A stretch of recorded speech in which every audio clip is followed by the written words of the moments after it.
नमस्कार दोस्तों, पिछले वीडियो में मैंने आपको वॉन हॉइबर चक्र के बारे में बताया था। वीडियो ज़्यादा लंबी हुई थी, इसलिए मैंने उसमें वॉन हॉइबर चक्र को पूरा नहीं बताया था। आज हम इस वीडियो के अंदर जो वॉन हॉइबर चक्र था उसको कंप्लीट करते हैं।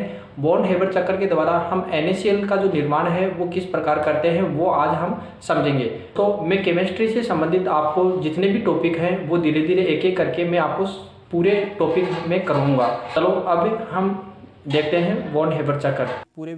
यदि आप इस वीडियो को पूरा देखते हैं तो निश्चित आप वॉन हॉइबर चक्र बनाना सीख जाएंगे। देखिए दोस्तों, पिछले वीडियो के अंदर हमने वॉन हॉइबर चक्र की जो प्रथम पथ था वो हमने कंप्लीट किया था। आज हम दूसरे पथ की बात करेंगे और दूसरे पथ में क्या होता है, जो NaCl होता है, NaCl की संवहन ऊर्जा का जो प्रायोगिक मान है वो निकालते हैं। देखिए, जो सोडियम होता है वो ठोस होता है और ये 1/2 Cl2 मतलब 1 मोल सोडियम आधा मोल Cl2 जो से क्रिया करेगा। ये भी गैस अवस्था में है, क्लोरीन गैस अवस्था में है और ये सोडियम जो है वो ठोस अवस्था में है और ये दोनों क्रिया करके Na+Cl- इसका निर्माण करेंगे जो कि ठोस अवस्था में होगा।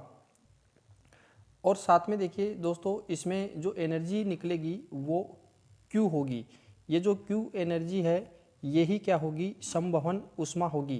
क्लोराइड की जो प्रायोगिक संवहन ऊर्जा Q है ये -Q होगी। तो अब हम ये जानते हैं कि जो हेन्स ने जो नियम दिया था उसमें ये कहा था कि जो रासायनिक अभिक्रिया के अंदर जो ऊष्मा है उसमें परिवर्तन नहीं होता। जो पहला पद था जिसमें डेल्टा H हमने प्राप्त किया था और ये जो अभी हम निकाले हैं ये डेल्टा H2 मतलब सेकंड पथ है। ये पहला पथ है और ये सेकंड पथ है।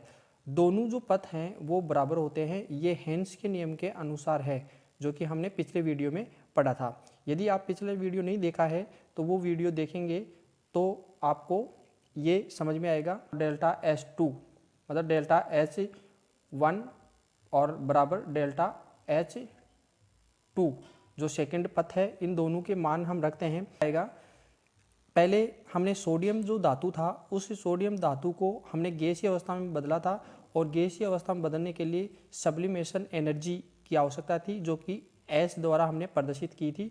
फिर जो सोडियम गैसीय अवस्था में बदला था उसको आयनन विभव देकर या आयनन ऊर्जा देकर हमने उसको आयन में बदला था, जिसके लिए I थे क्लोरीन को, वो वियोजन ऊर्जा थी।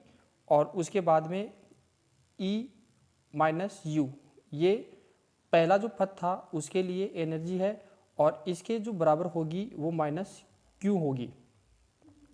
तो ये जो हमारे पास ये जो समीकरण आया है ये समीकरण क्या है, डेल्टा H प्रथम पद का, डेल्टा H2 सेकंड पद, मतलब दोनों पद बराबर हैं। तो देखिए दोस्तों, अब हम वॉन हॉइबर चक्र बनाने जा रहे हैं तो ध्यान से आप समझेंगे। देखिए, पहले जो सोडियम आयन था Na ये ठोस अवस्था में था और साथ में H2Cl2 इसको एक बार ऐसे कैसे रहने देते, ये गैसीय अवस्था में है। अब हमने क्या किया था, जो सोडियम आयन है उस सोडियम आयन को हम सब्लिमेशन एनर्जी देकर सोडियम जो ठोस है उसको हमने गैस में बदला था। तो Na और ये गैसीय अवस्था में, और ये जो क्लोरीन ऐसा कैसे ही हम लिख देते हैं। अब इसके बाद में देखिए अब क्या होगा, जो ये सोडियम आयन था उसको आयनन एनर्जी देकर, आयनन विभव या आयनन ऊर्जा देकर हम Na+ में बदलेंगे और Na+ में बदलेगा तो सोडियम में से एक इलेक्ट्रॉन निकल जाएगा और प्लस ये 1/2 Cl2 ऐसे कैसे रह जाएगा। अब इसके बाद में क्या होगा, सोडियम तो आयन में बदल गया है। अब हम क्लोरीन को लेते हैं। देखिए, क्लोरीन को लेंगे तो जो क्लोरीन है 1/2 Cl2, इसको अगर हम D/2 मतलब ये वियोजन ऊर्जा है D और ये Cl2 है, इसको D/2 एनर्जी देनी पड़ेगी, मतलब जो वियोजन ऊर्जा है उसकी आधी एनर्जी इसको देनी पड़ेगी। जिससे क्या होगा, ये जो सोडियम था ये तो ऐसे कैसे रह जाएगा जो कि गैसीय अवस्था में है और साथ में ये इलेक्ट्रॉन था वो भी ऐसे कैसे ही रह जाएगा और ये जो क्लोरीन था ये वियोजित होकर Cl परमाणु में टूट जाएगा। तो ये Cl जो गैसीय अवस्था में है ये प्राप्त हो जाता है।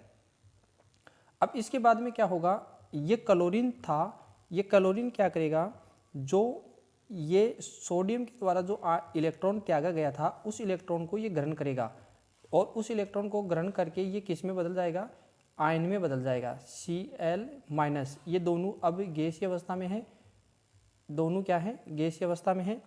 अब ये जो पहला जो पथ है वो कंप्लीट यहाँ हो जाता है कि NaCl का निर्माण इस प्रकार हो जाता है।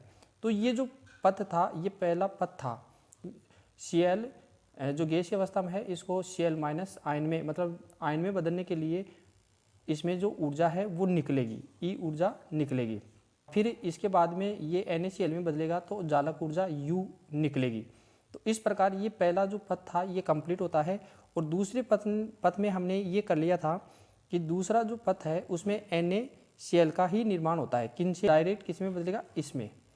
और इसके लिए -Q एनर्जी है वो क्या होगी, निकलेगी, ये ऊर्जा निकलेगी इसमें।